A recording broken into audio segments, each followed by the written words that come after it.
Okay, so we are now live.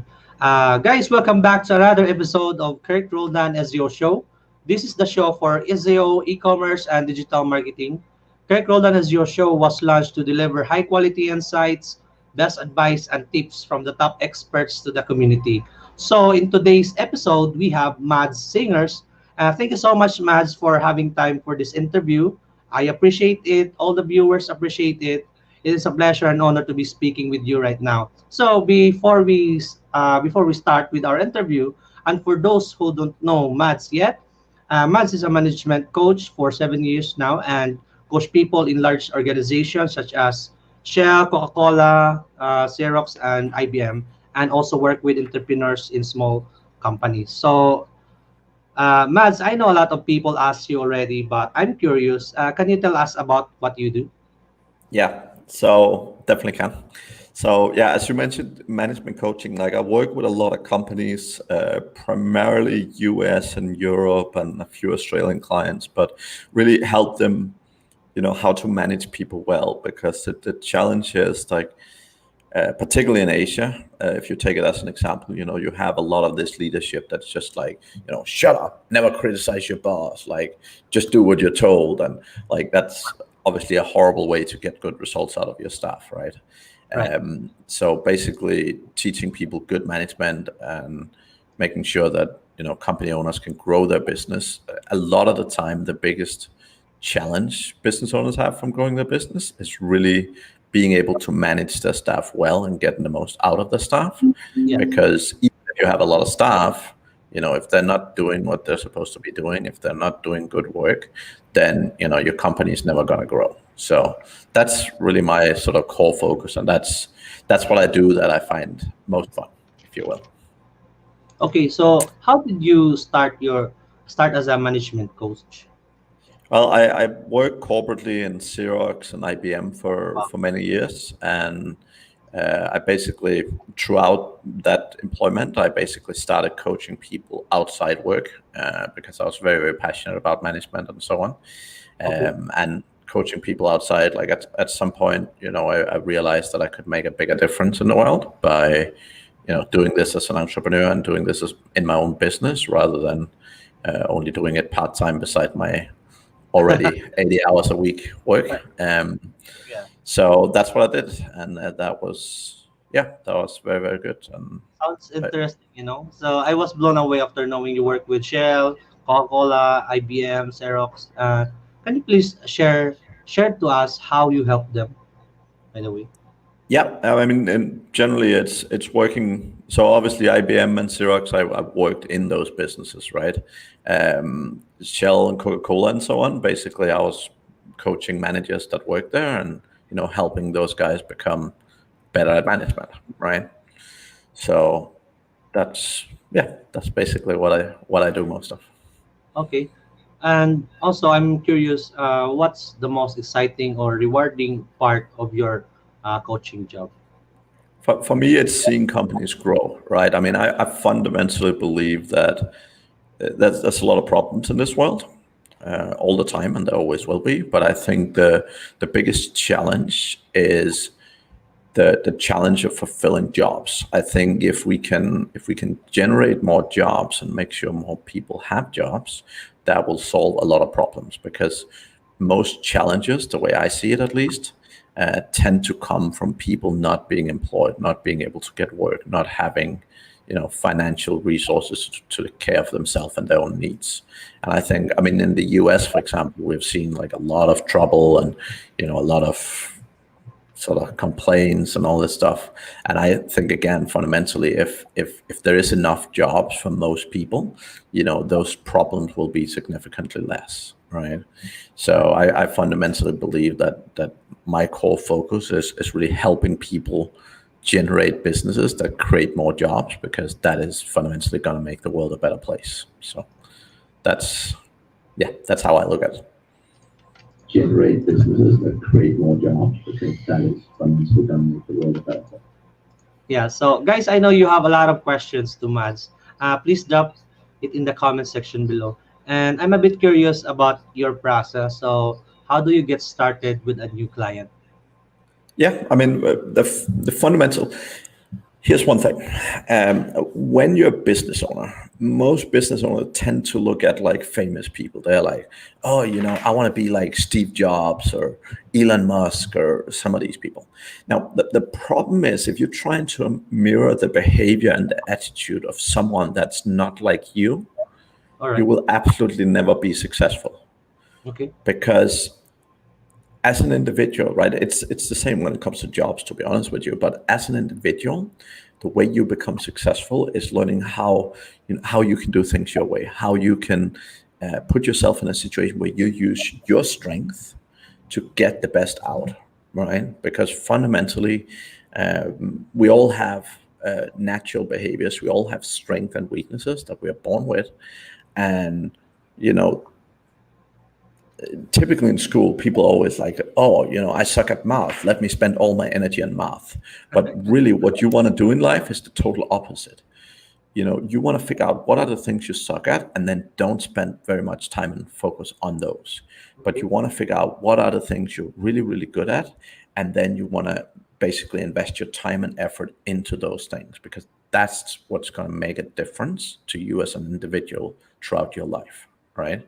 And that's really the same I do with management, right? Figuring out like what type of individual are we dealing with, what are the strengths and weaknesses, what are the things they do really well, and what are the things they either need to hand over responsibility to someone else in the company, or maybe hire someone else or whatever. So that's typically where I start, sort of helping the individuals work to their strengths and weaknesses, right? All right. So aside from working with strength and weaknesses, what are your clients' most common challenges? So the number one most common challenge is generally around delegation, right? Okay. Most business owners, particularly in the technical IT-ish space like SEO and so on, most business owners are not good at letting go of responsibility, right? They're not good. They're not good at not being the expert, and really, it's because fundamentally they don't understand the mindset behind business, right? They have this idea like, oh yeah, I can do it, and it only takes this long time. The problem is the way most business owners in that regard approach things is they actually hinder the development of their staff, because the staff is not getting ownership and responsibility to grow, which means they will stay being, let's say, not very good, right? Yeah. And that's obviously a big challenge, because it puts you in a situation where you're constantly working with people, and most SEOs end up in this situation. They're constantly answering questions. So one of the first things I like doing with a client is like, show me your Skype, show me your Slack, and basically look at how many people are pinging them all the time for questions that they answer. Now, here's a golden nugget: don't answer questions. And All right. what I mean with that is, don't answer questions. Ask questions back, Yeah. right? I agree. So Yeah. if people is asking you a question like, oh, this customer want a refund, what do I do?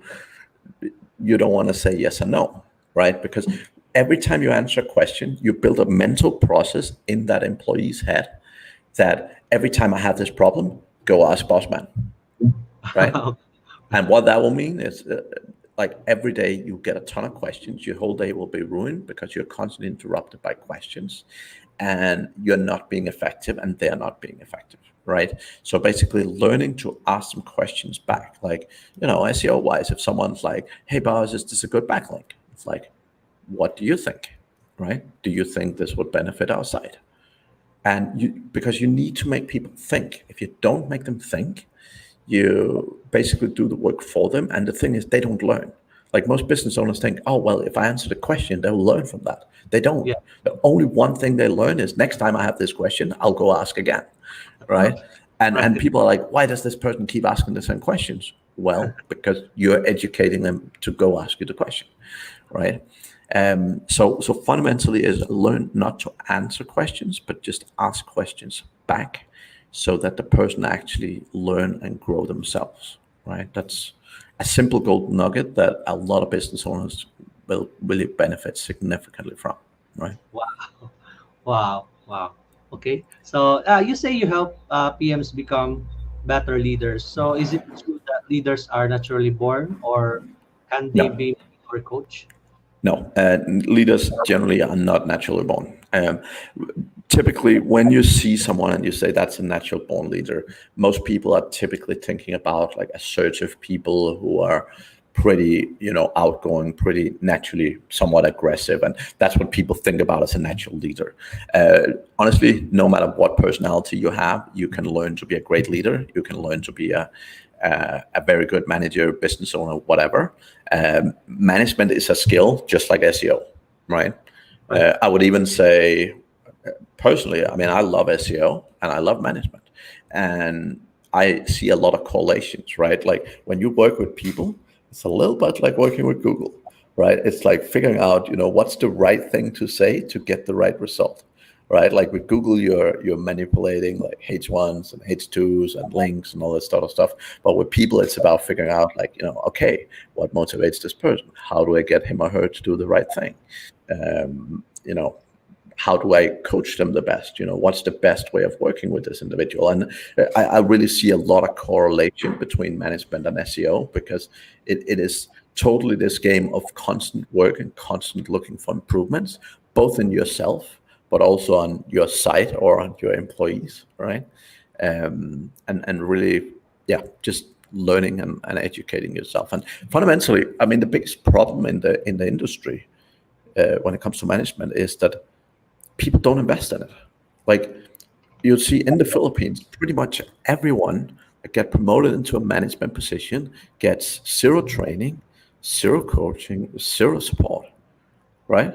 It's Right. like, oh, you used to be a customer service representative, now you're a team leader or manager. It's like, go do your work. It's like, what do I do? What am I supposed to do? Right? They don't know. And here's the kicker. Most people are afraid to ask, because if you've just been promoted into a role of management, you don't want to seem like you don't know what you're doing, right? You don't want to Right. be like, oh, everyone's like, oh, if I ask questions, they might think I'm not good enough and they'll replace me with someone else, right? So no one asks questions, just pretend they know what they're doing. And, it's a shame, because it takes many people like years to learn a lot of this stuff that, can be taught very basically. Like I have a management course and it's literally 4 or 5 hours, right? And Right. I say teach the 80-20 of management. Obviously, there's some implementation afterwards, but like this is not stuff that takes you necessarily years and years to get better at, right?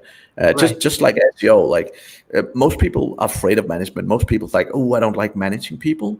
But that's the same thing. The first time you hear about SEO, it seemed like this big and complex thing that you don't get. And the thing is, management is often the same. When you don't get it, it's very difficult to kind of feel comfortable about it, right? But fundamentally, if you get the basics, if you get a great foundation, it puts you in a position where you can basically, yeah, just do much better at a lot less effort, basically, right?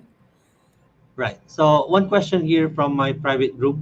Let me check that one. So do you seek help outside of the project team?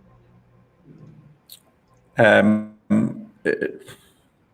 that depends. I'm not 100% sure what that means. Like, do they have a company and are asking if they should seek help from outside, or? Let's say that is the question. Okay. Right. Okay. So, well, it totally depends what situation you're in, right? I mean, most of the companies I go work with, as an example, is entrepreneurs that have started a business. Suddenly they found themselves having some success. They have 3, 4, 5 people sitting around, and they're like, I don't know how to manage these people, and that's often when they engage me. Now, you don't always have to hire a coach and things like that, but it's always a shortcut. Like the same, if you go to the gym for the first time, if you have no idea what you're doing and just kind of standing staring at some machines, or kind of like, ooh, well, try and see what this thing does and whatever, like you can still get some results. But again, like with most things, like SEO, right? If you start out by following someone or having someone who knows what they're doing teach you the basics and so on, you get a lot further, a lot quicker, right? Right. But again, like there's tons of books, there's tons of materials in general on these subjects, and definitely the more you educate yourself, the more you learn, like the better you'll be. right? I think that the biggest thing for me with SEO specifically is that many of them seem afraid of management, right? And it's often because many SEOs tend to be a bit shy, or they tend to be a bit introverted and so on, which is natural for their personality. But that doesn't mean they can't be very good people managers, right? I mean, I by nature, I am super shy. I am super introvert. That's how I was born, right? Every time I go to a conference and speak in front of thousands of people, I don't mind the public speaking, but afterwards, when I'm having to, if I have to walk up to someone, like I'm still having to like force myself to do it. Like it's not necessarily a comfortable feeling for me because I am an introvert, right? But Right. I've learned myself that if I want to be successful at business, that's what it takes, right? That's the best way to do that. And yeah, that's what I do. So for you, how coaching skills will make you a better project leader? What skills? Yeah. So for you, Matt. So how coaching skills will make you a better project leader?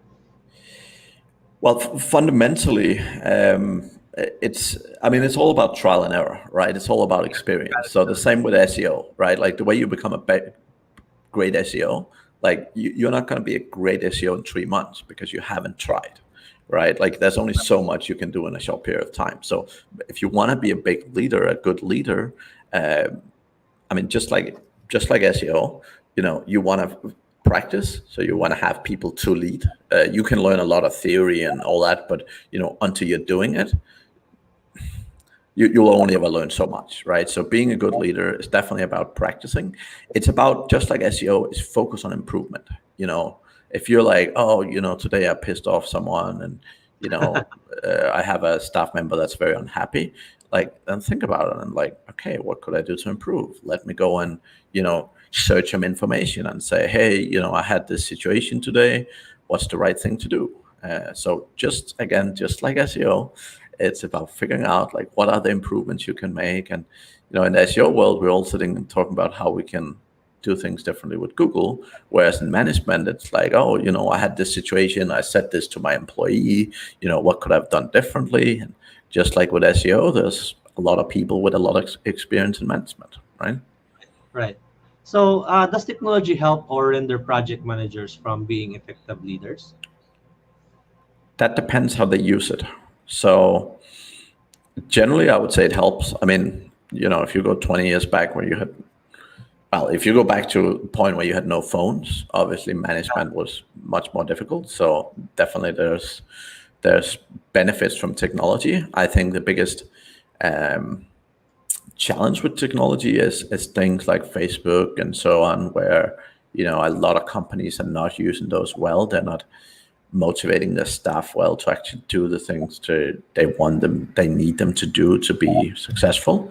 And if you're in that situation, obviously technology can sometimes be a challenge because people can sit and spend their time on all the wrong things, and that doesn't necessarily help you as a business.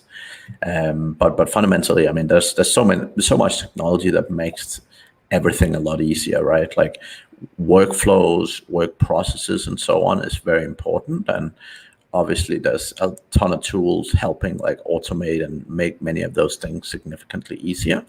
Right. And yeah, that's a huge help. So in general, it's making life significantly easier. But with everything, it's about how you use it. All right. It's about, yeah, correct. So I just want to ask, so how do you manage your SEO team members that are not working their full potential? Yeah. So I mean, generally, right. So let's go back to more things that people actually struggle with, right? So one of the key things with getting the most out of people is actually giving people responsibility and ownership, right? Yeah, right. Way too many SEOs are like, okay, here's the task, go do this thing, right? Actually, let's do a little role play here. So if I'm talking with you and I'm like, hey man, I need you to do this process, right? Here's what we do. We find some prospects, then we write some emails. Here's the template, and then we send the emails, right? That's what we do. I want you to go do that, right? That's what most SEOs do. Now, Yeah, here's a different options. Hey man, I've hired you because I love the way you communicate. I like how detail oriented you are and you're doing your research very well. I want you to be responsible for our link building, right? I'm busy running all this business. I'm busy focusing on these other things. I really need someone who can own our link building, right? Our goal is to get, I don't know, 100 links a month or whatever. And I want you to be responsible for this. By the way, here's a process of how we do it today. I'm happy to show you what we do today, and I'm happy to show you the results we're doing today. But you're a smart, capable human being, and I'm sure that you can figure out how to do this much better than we are right now, right? Right. The difference between those two approaches is night and day, right? Night and day. One of the key things that I've always found is no employee wakes up in the morning and says, I'm going to do a bad job today. No one does. Most people want to do a good job. I mean, some people might be slightly more lazy or whatever, but everyone wants to do a good job. Now, the key thing is there's definitely a motivational aspect in there. If you can make people feel they have ownership, if people feel like they're being listened to, they're being heard, they will do a lot more. They will invest a lot more of themselves into it, right? And the problem with many SEOs is they're constantly like, okay, I want you to do this thing this way, and they're telling people exactly what to do and how to do it, but they're not giving them ownership. They're not giving them responsibility. They're not explaining to them why they picked them for that specific role, and it basically ends up in a situation where you kind of kill the motivation instead of actually motivating people and wanting them to take ownership, right? Because many business owners in the SEO world, it's like, oh yeah, people never come up with suggestions. They never have ideas of how we can improve things. And in most cases, honestly, it's because they haven't been given the ownership to do so, right? And it's let's take you as an example, right? Now, I don't know you that well. I don't know how you learned SEO, but I'll bet you one thing. The way you did it was not someone sitting down and say, hey man, do this, do this, do this, do this every step of the way. It was someone giving you a challenge. And that could, again, I don't know you that well, but it could have been a client saying, hey man, I need you to go figure out this stuff. Or it will be yourself that was sitting playing around saying, oh, I need to figure out how to do this thing. Right? But you've had the ownership in your own hands to go figure things out, right? And that's how people learn. That's how people develop, right? Now, that doesn't mean if you have some amazing processes in your business, you definitely want to share them with your staff. You definitely want your staff to utilize some of all that knowledge, 100%. But the way you go around it is really, really important to make them feel like they have ownership, like they have responsibility, and they can actually impact the end result, right? Okay. Does that make sense? Yeah, makes sense to Yeah. me. So, questions asked. Your thoughts on managing an insurance agency right now, wherein you are restricted to meet face to face with your agents. Zoom meeting seems to be a challenge since net connection is pretty bad. Well, I mean, you can only work with what you have, right? So if your only option is Zoom and Zoom isn't working, etc., you haven't got a lot of options, right? So I have no secret internet connection in my back pocket, unfortunately. But again, I mean, be as proactive as you can.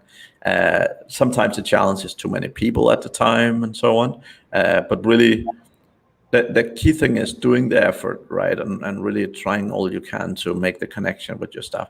It's very easy for business owners to say, I'm too busy to talk. That's very, very easy, all right? And many business owners do that frequently. But here's the thing. If you don't build a good relationship, if you don't take the time for your staff, why are they gonna work for you? Right. And here's the thing, like most people like, well, I pay them, so they should do the work. Right. That's not how people work. Right. Like the same, if you call up a bunch of your friends and say, hey, I'm moving this weekend, can you come help me move? Like the response will be, how good a relationship do you have with them? How good friends are you? And this is the same in business. The better, I'm not saying you have to be friends per se with your staff, but the better relationship you have with them, the more they feel that their opinion is valued and heard, the more they're willing to do for you. Right. Right. Okay. So So the other thing is, he has another question again. So the other thing is, what strategies would you imply since agents are affected by restriction to meet their clients? Right. Great example. And this is where you can be creative, right? So again, if you can't go and meet clients, well, what are the options, right? Here's the thing: making excuses is a million times easier than doing anything else, right? So many people, and generally people who are not delivering good results, are amazing at finding excuses. Now, the best people in the world are the ones that find solutions instead of excuses. All right. So, as an example, if it was me, like if I was like, okay, I don't have the option to meet people right now face to face, what would I do? Well, how do I spend my time best? So, for example, doing things like we're doing right now, right? Like create opportunities, create ways of actually talking to people. And again, like grab the phone, right? You can still call people on the phone. That's still an option. I know it's not the same as a face-to-face meeting, but if your option is call people on the phone or do nothing, call people on the phone is better, right? Right. So it's always about looking for the opportunities, looking at, what can I do instead of what can I not do? What's the objection? What's the hindrance? Focus on always on what you can do. So if I had a team of insurance agents right now, I would basically be talking with them and say, guys, we need to figure out what are the best possible things we can do right now to improve our brand, to get more connections, to so on and so forth. And yeah, doing things like this, doing Facebook Lives, doing like even writing good content for social media that, can help brand awareness. But again, it's not you as the business owner that have to make the plan. Sit down with your team, get their involvement, get their input so that they get heard. And here's the thing: if you tell someone what to do versus if they come up with the idea, they put 100 times more behind an idea they come up with. So very often, if people come to me with an idea, even if I don't think it's the best idea in the world, I know if they go and execute that idea, it will give a lot more output than if I give them an idea and ask them to execute that instead. My idea might technically be better, but it's not always about better ideas. It's about what gives result. And believe it or not, sometimes, people come up with ideas and I'm like, yeah, that's a pretty shitty idea in my mind. I still tell them to go ahead with it, and they sometimes get amazing results. And guess what? Sometimes I don't know everything. Sometimes I'm not the smartest person in the room. And by the way, I don't ever want to be, right? Right. So, any tips on how you build a successful agency like aristosourcing.com? Yeah. Again, it's definitely about consistency and delivering, right? Many people are so hooked on signing up clients. And here's the thing: if you sign up clients but you're not delivering, signing up clients is not going to help you. And like particularly in the outsourcing space, there's so many people that have a client for 1 month or 2 months or whatever, simply because they're not delivering. All right. So the first aspect is figure out how to deliver. Now, for smaller businesses, the best way to do this is focus, right? So the key challenge is most small businesses do like this, and they're like, anyone that needs outsourcing, we can help you. But really, it should be the other way around. They should be saying, instead of like this and take everyone, it should be pick one type of person that I would be really, really good to help, right? So for example, if you have background, let's say you have background in real estate, well, don't go and be a virtual assistant, or don't create a company that do virtual assistant for everyone. Focus specifically on real estate, and sometimes maybe even focus specifically on a certain segment. Like because the more processes, the more different things you do, the more difficult it will be to control, and the more of your time is needed as a business owner, right? So the way you build an effective business is say, we do this one thing for real estate companies. So for example, we help real estate companies publish properties on Craigslist, right? Now that's a very, very simple process. And the thing is, if you just have one process to execute, it becomes so much easier to train other people in how to do it, Right. right? Right. The same with SEO. Like if I had an agency that only did SEO outsourcing, and I would go out and say, I don't know, let's say, we do link building for SaaS companies, or we do a specific type of link building. So we do skyscraper link building. So we build an amazing piece of content, and then we do a lot of link building specifically to that, right? But Right. if you just have one process that you need to figure out, you're so much more likely to be successful because one, it makes your sales so much easier. The biggest problem when everyone's doing like this, oh, I do SEO, any SEO clients, anywhere, whatever.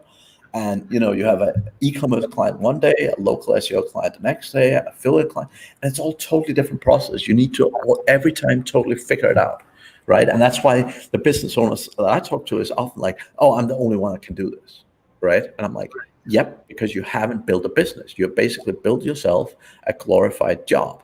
But if you want to build a business, you need to take like a particular process, learn to execute it, and improve it.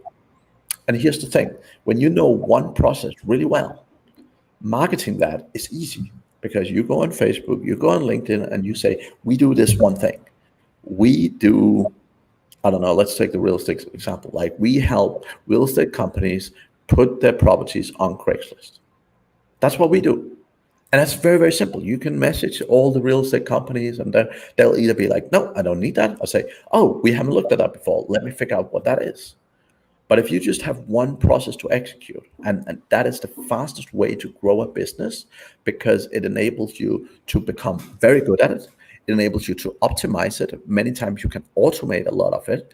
And it basically enables you to cut down the cost and time that you have doing the process, while the process actually becomes better. So you cut down the time and effort you spend on it, but you can increase the cost of the service because it becomes better and better, right? Right. Right. So, guys, Mads have a free training on how to 5 times your business without working 80 hours a week. You can check that out at madsingers.com. So, one question here from Brother Ferville Vaughn. So, how will you allocate 2K to kickstart your SEO agency business? Okay. Again, if I was doing an SEO agency, I would find a particular process, maybe something that you know really well. So one of the things with doing this approach and basically grabbing anyone everywhere is that most people have often work with a couple of clients, right? So what I recommend is go back and look at one or two things, either the best client you have had or the clients you have had most of. So if you ever had 10 clients for link building, maybe that's what you're better at. Or if you had a good client that needed something specific, maybe that's what you're good at. So for example, right now, schema is something that a lot of companies are struggling to understand. Yeah. So one thing you could do, I'm not saying do this because again, you want to look at, what are your strengths, but you could start an agency right now that just focus on adding and improving schema on people's websites. And you can literally go and sell this as a service and in a billion places and say, hey guys, we charge, I don't know, that could be per page, or, if you have a website of up to 100 pages, we charge you $500 to go through and make sure the schema is optimized on all pages. I don't know the cost and whatever, but just as an example, right? So schema would be a great example where there's a need in the market for people who doesn't understand schema, don't want to learn it or whatever, but it's something that can have a great impact, right? So that's an example. I mean, link building is always popular, but again, I would focus on a particular process, right? Make a clear offer and say, this is exactly what we do. This is exactly how we do it. And when people come and say, hey, can you do this as well? You tell them no. No business owners do this, but you tell them no. Because if they don't fit into your process, really you don't want them. You want people that fits into your process so that you can master that process and really become an expert, right? If you look at the biggest companies here, like look at companies like Coca-Cola, they have one product. Well, technically they might have two, but fundamentally it's a one product business. And they're so successful because they just focus on that one product. Now, the same thing, if you go around writing everyone and saying, I do SEO, like take web development as an example. Like everyone on planet Earth get 5 emails every single day that's saying, hey, do you need website? Do you need app development? Whatever, we can do it, right? It's not appealing to human being on the planet. But if you say, hey, we're an SEO agency, we do this very specific thing, check us out here. People is either, and not everyone needs you, and that's freaking okay. But the point is, the people that do need you, you hit them spot on, right? Because the thing is, if they go to any other agency, they might not know, do these guys understand schema? They have no idea, right? But if you say, what I do is this one thing, we do schema, right? They're like, okay, these guys must freaking know schema if that's all they do, right? And people always, particularly in Philippines and so on, people are always like, oh yeah, but I can't sell because I'm not a native English speaker. And it's not about that, right? Sales is about having a clear offering. And by the way, I'm doing SEO. It's not a clear offering, but having a clear offering, a clear process, ideally some clear outcome of what it is you deliver, and then have a clear pricing structure, right? That's really what it's about. And that's like, a lot of people will grow their business significantly if they just get that piece right. Got it. So another question from Ferbilbon. What will be the composition of your team looks like? Converting or covering fulfillment, sales, leads, So, people. right. So this obviously depends totally on what service you're providing, right? Some services are extremely people dependent. Some services require less. Um, one of the key things is that a lot of services can do a lot of stuff with automation, right? And actually, sorry for some self-promotion, but I'm actually running a free SEO summit, Yeah. the SEOmasterysummit.com, where we have a guy called Jared that speaks a lot about automation. And it's one of those things that a lot of agencies are missing out on, right? When you're doing certain processes, a lot of it can actually be automated, like either with things like Excel scripts or simple programming and so on. And very often for a couple of $100, you can get someone to build you something that maybe simplify your process significantly. So again, find your offering first, figure it out, make sure you do the thing a bunch of times, and then sit down and look at, it's not necessarily automate the whole thing, but sit down, look at every step of the process and saying, is there any of these things that we can automate? Because the more automation you can do, the more time you can cut out, the more effective you can be while you provide a bigger impact, right? So lower your cost, increase the impact. Now, in terms of your team, now, generally, when you have a solid offering, so generally in the beginning, you want to get a few clients on board to test your offering, make sure it's solid, make sure like you're offering something that you make money on, there's a decent margin, and so on, right? After that, and here's another secret, sorry. If you ever get to the point where you have more clients than you can fulfill, that's a great scenario. But what you do is you increase your prices. So don't take on more clients than you can handle, but instead increase your prices so that you charge the clients more, and that means you make more money for the same work. Because for most businesses, they often start out at a price, and it's hard for them to increase the price. But the way to do it, my experience is, you generally always want to be doing some kind of lead generation, right? Wherever it's being active in the relevant groups or in forums or outbound messaging people. Again, most of the time, if you just do SEO, randomly messaging people on LinkedIn will get you 0 results, right? But again, if you have a specific process, a specific offering, you're significantly more likely to do something. And the key thing, like most business owners do this, they're like, okay, we need clients, let's do clients. And they're like, okay, now we have clients, let's do fulfillment. And then they totally forget about new clients. So the key thing for me, even if this is like half an hour every day, build some kind of a lead generation process that is consistent. So this could be like, if you have a solid offer, a solid foundation, that could be as simple as message 3 people on LinkedIn first thing you do every morning. Like, it doesn't have to be 100. Most people do this. They message 1,000,000 people, and then they're so tired of it, they do nothing. The problem is, you want consistency. So you're much better like contacting 2, 3, 4, 5 people every single day, but do it every day. Because that way, even when you're busy, you still have the time to do it, and that means even when you're not so busy, you still have these leads to work with, right? So Right. it's an example. I mean, LinkedIn is probably not going to work for every human being on the planet, but it's just an example of having a lead generation process that's consistent, right? It could also be, attend a podcast or like doing things that are somewhat consistent, right? Yeah, sorry, I hope that answered the question. I know it wasn't like specifically like this many people doing this and this many people doing that, but it's really depending on the service, right? Now, typically in the beginning, the owner of the company is the one that knows the product and the service best, and they will typically be doing sort of the sales. It doesn't have to be that way, but that's typically the case. Now, again, the better offer, the clearer offer, the more specific offer you have, the easier it is also to get someone to do that for you, right? And again, just one rule: never stop lead generation. If you get too busy, just increase your prices. Okay. Okay.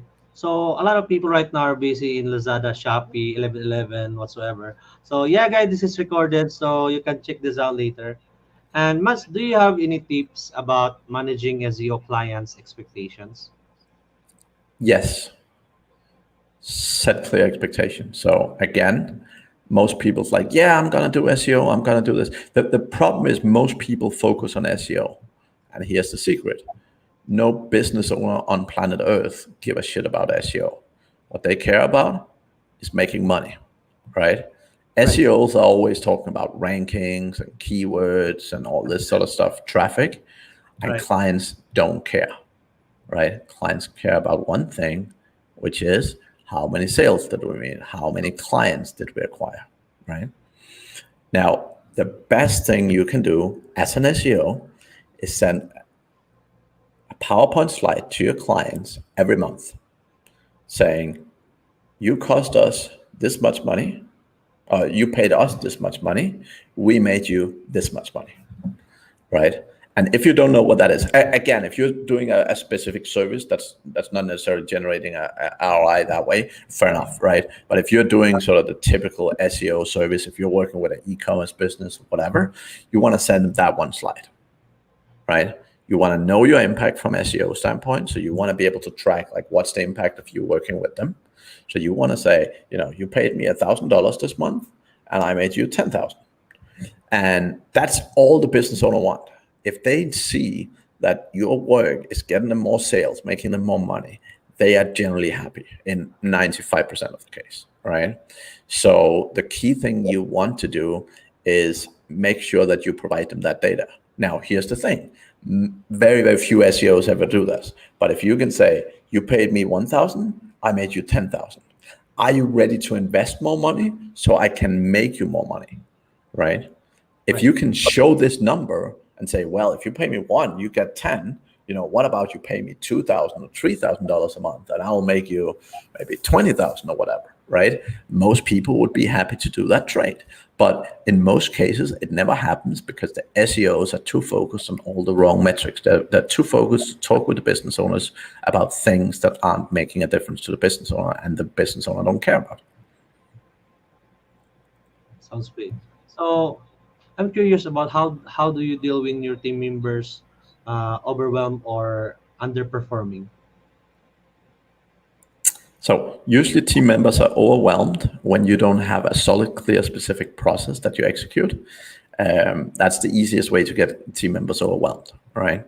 So again, if you go back and take my previous advice and have a very specific process and so on, then it will generally be relatively easy for you to measure and understand how much time does one client take to execute on.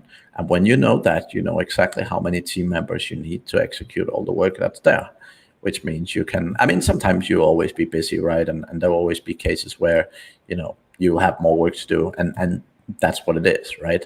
Again, if people are motivated, if you're treating them well, then generally they will be able to step up and take that extra step, right? But again, they need to feel appreciated. They need to feel valued. They don't want to feel like, oh, well, I'm just making a lot of money for Bossman here. They want to feel like they're part of the venture, right?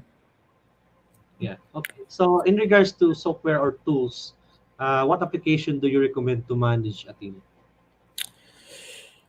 I mean, there's many. I would say definitely a communication tool if you're having a bigger agency or something like that, where you need to talk to more people consistently or have a clear communication flow. A tool like Slack is great in terms of internal communication. In terms of project management, I mean, there's a million tools out there. For Filipino companies, there's some free tools that are pretty decent. So Trello is one of my personal favorites. But many tools out there like Asana, tools like Monday and ClickUp, and yeah, many different tools out there from project management. But I'd say the two most important processes to have is really project management and communication, right? That's two main ones. Okay, project management and communication tool. Okay, so what is your best advice for project managers and their teams, by the way? So really go back to the previous points that I made, right? Make sure you have an offering that's specific and clear. Most of the time when people have unhappy clients, it's a mix between expectation and a lot of times when you get a client, you don't know what you're going to do. Like you're kind of like, yeah, I'll figure that out, right? But the challenge is that your team is not always ready, mostly not ready to figure it out, which means you as a business owner have to do it, which means, it's based on your time, and that hinders the development of the company because all your time goes into solving these problems and so on and so forth. So yeah, I would say go back to the previous points that I was talking about, right? Like find, like particularly if you're a smaller person, like a smaller agency or business, like find a solid process, like really identify a solid process that you know well, that you can execute on, that you can go and do where you're, that the problem that a lot of Filipino companies have is they always think of the monetary. They're always trying to be as cheap as possible. Now, here's the case, simple question. If you need your roof repaired and you need a carpenter, if you call two different guys, and one guy says that would be 10,000 peso, and the other guy says that would be 20,000 peso, who of those people do you think is the best? The one saying 20,000. You will just naturally assume that that person is better. Now, here's the challenge. If you're always aiming at the lowest price, people will think you're not very good. Right? Right. Now, the challenge is there's a lot of customers that we call bottom feeders, but basically customers that have very little money and expect giant results.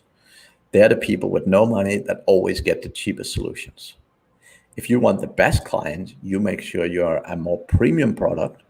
So you don't fit everyone, but the people who need you are happy to pay for you because you're providing a great service, right? So try and step away from this thing of being the cheapest on the market. That is not a competitive advantage in most cases, running the likes of an agency. Actually, the opposite, because here's the thing.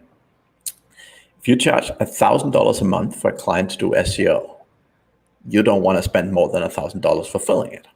Yeah. If you charge that same client $3,000, you can afford to do a lot more to actually get them the results they need to get.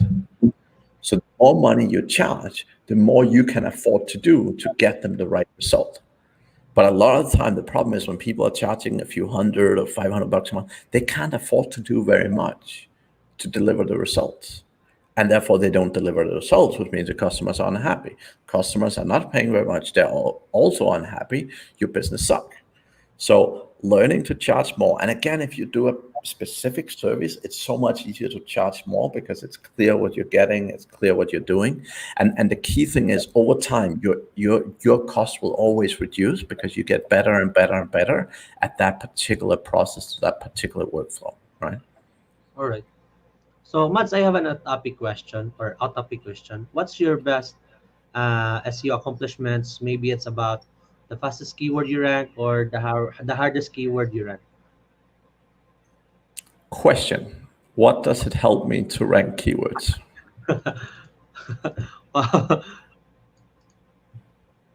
Now, to answer, for me, it's about selling sites, right? So we like to flip sites. So we build up websites and then we flip them over time. and we do that to take risk off the table, right? So fundamentally, there's a lot of Google changes and all this sort of stuff. So if you make a website, bring it up to making $2, $3, $4, $5,000 a month, and you sell it at a 30x multiple or something, you have money that you can reinvest into your team and building more sites and so on and so forth. So that's generally what we do.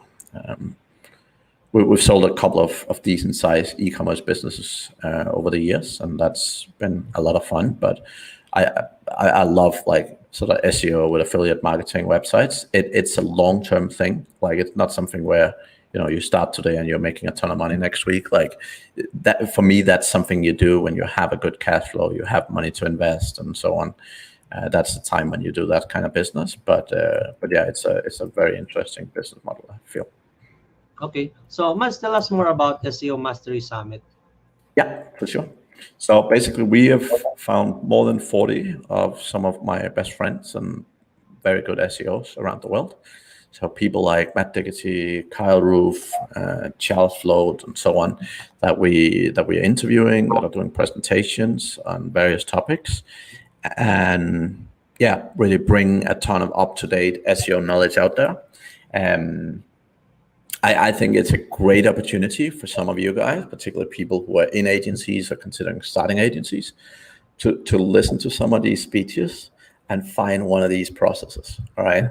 Look at what are these people saying that's super smart. Is that something we could do as a process? Amazing.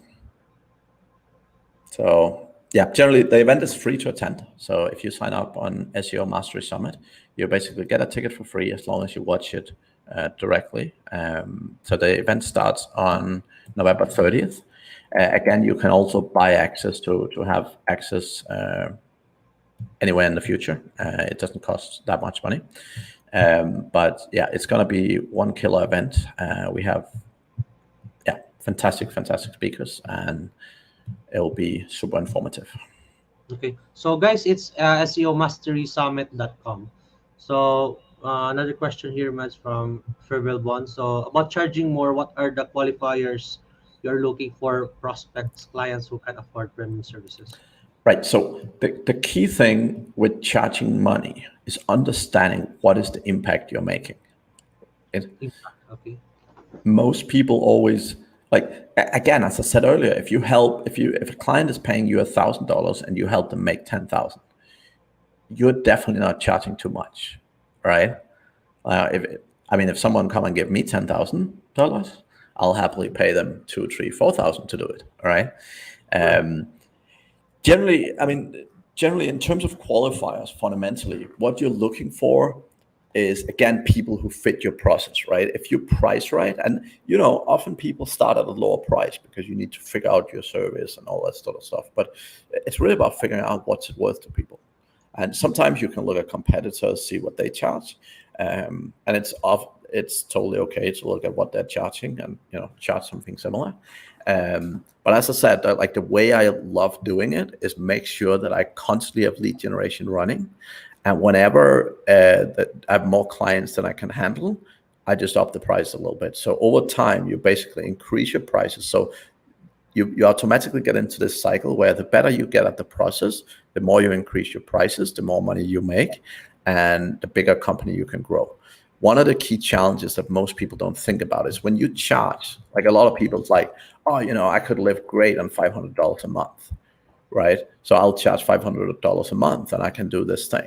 But the problem is that doesn't allow you budget to do marketing. That doesn't allow you budget to do all the other stuff you need to do, right? So a lot of the time you need to take into consideration. So what I generally look at, your core cost to deliver a service, in my opinion, should generally be about 30%. So if you are delivering, let's just take regular random SEO to people, and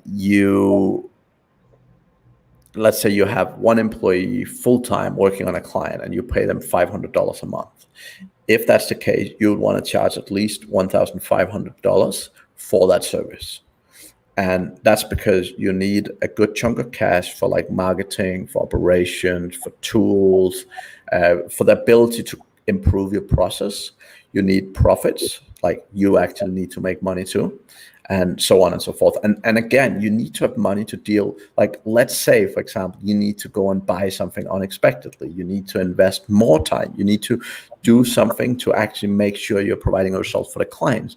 You need to have some emergency money that you can spend for that, right? So I generally say about 30% of your delivery cost is what you should charge at least, right? Okay.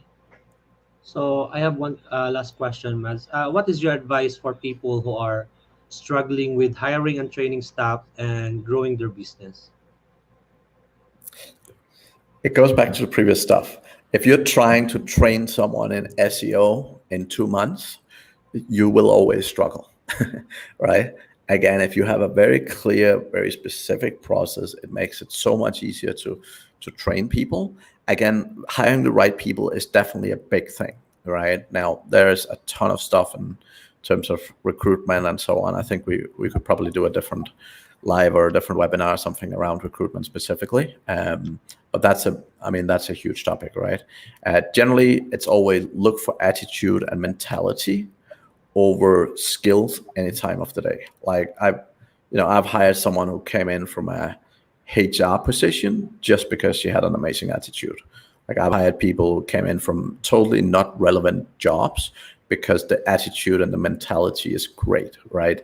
You want people who show up every day, who are giving it the most, I'm not saying they have to work 100 hours a week. You don't want that, right? But you want people that, if it's needed, if you have a certain situation where you need someone to work a little bit extra, it's not the end of the world to them, right? But that also depends a lot of how you keep motivating those people, because if you don't motivate people, if you don't take care of people well, then they will lose motivation and they will become not good employees. And that's not just their fault, that's also your fault. But the easiest thing is as they call it, hire A players to start, because that way you'll be in a much better situation. But the key thing is, like, just like when most people here learned SEO is a beast. It's a big freaking thing to learn, right? Don't try and teach someone SEO over a couple of months, right? It's never going to work. So instead, like, again, give them responsibility for particular areas, right? Teach them, how do you become the best on-page SEO person? How do you learn to optimize post the best? How do you learn, like, whatever, right? But start with small individual areas. And most people, it's like, oh, but you can't do that because I need them to help me with all this stuff.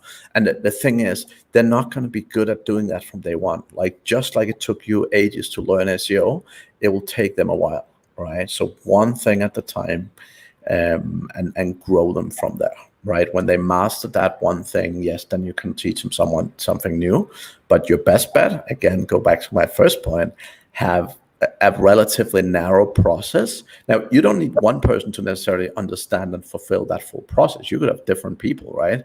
But the narrower your process, the narrower the scope, the easier it is to train and the better results you will get, right? Okay. So before we end, what is the best way to reach out to you, or how can our viewers connect with you, Mads? Yeah, so I am definitely on Facebook, LinkedIn, etc. As I said, I haven't got a lot of space in my Facebook account, so I don't accept a lot of requests, but I do tend to answer people if they message me some good stuff. And yeah, also my website, mattsingers.com, is also always a great way to connect.